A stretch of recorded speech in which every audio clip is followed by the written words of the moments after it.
Was that written, or is that your interpretation of it? Do you think? They let me play. They let me play a little bit. I getting to be in the studio and just like Ludwig would just be like, "Okay, try something." And Miles was there for one of those sessions, and it's just like, "Okay, I don't know what wants to come out, but let's see what comes out." And then getting to work with the amazing choreographer Akaman on, okay, how do we now transition this into her body?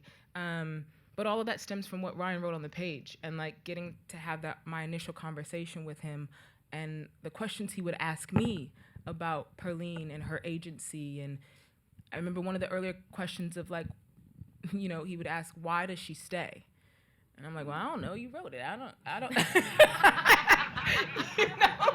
But I genuinely love that, especially, sometimes you work with male directors and the women that they write are in some service to something that I could care less about, let's be honest, right? And rarely do you have them ask you about this character and wanting to dig deeper.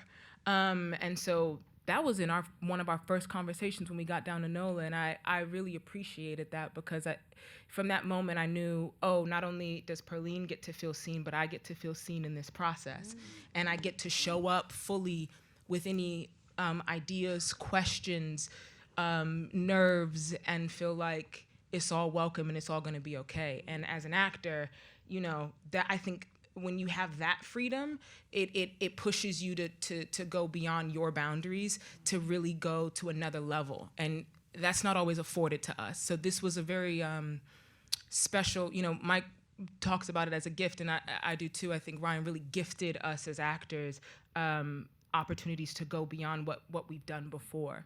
And that, that doesn't get to happen. So we cherish it. Yeah. Nice.